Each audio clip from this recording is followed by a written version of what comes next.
Hi, I think I'm recording. I made this application to help with Game Enjoyer's RNG quest, and so I was programming this it's related to what I'm doing in my job right now anyway, in a vague sort of way. So I made this nice little layout as a WPF application using C#. It has these drop downs to select your class.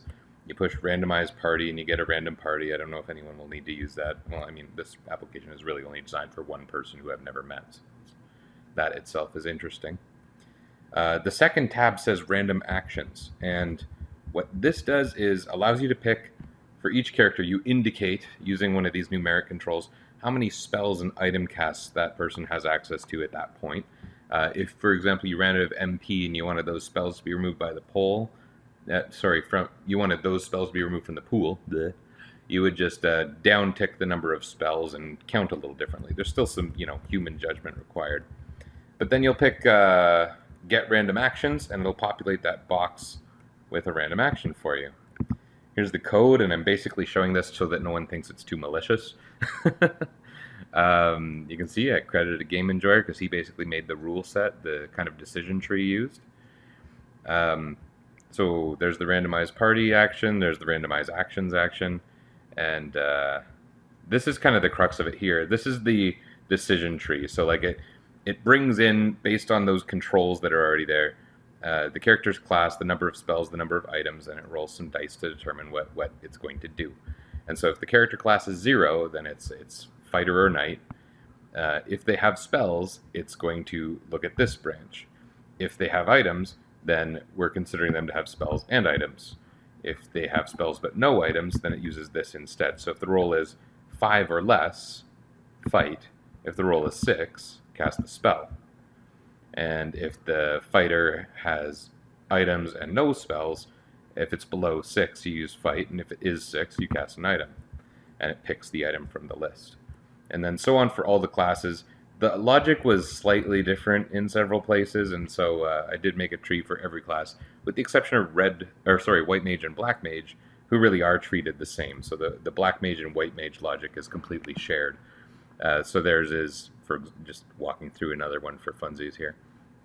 If they have spells, well, he has said they will have spells, but I've allowed the possibility that they might not.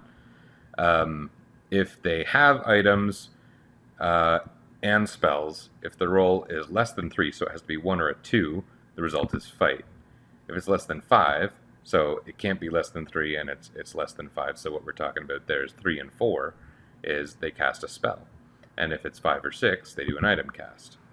And so the logic is kind of like that. If they have spells but no items, then 1 to 3 is fight, 4 to 6 is cast a spell, and so on. And so this is how the application actually looks.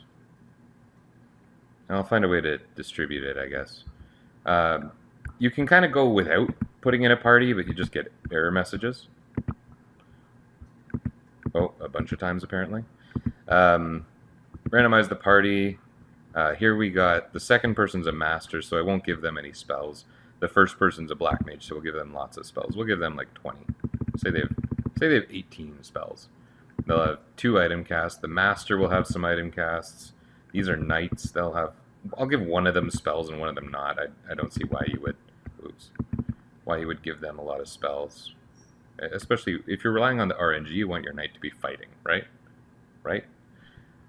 Maybe they've got an item cast though. Okay, let's see what happens here. So I hit get random actions, and it shows the rolls each time. So it says there, this person is doing an item cast with item number 1. This character is doing fight. That's the black belt, so I guess we're happy with that.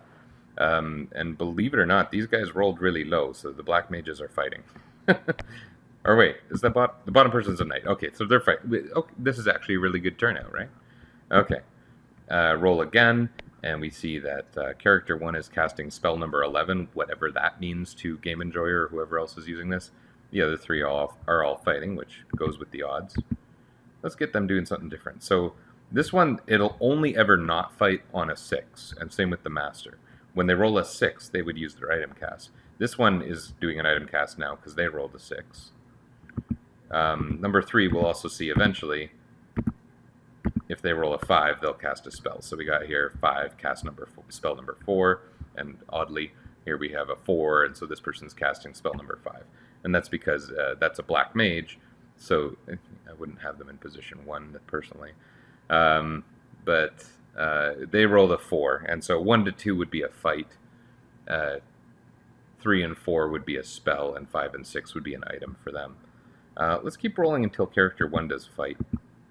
So you see, when they get a 1, they do in fact fight. And these other characters are fighting. Right now, character 6 would use their item cast. That's the gist of this application. It'd be nice if it had some use. We'll see.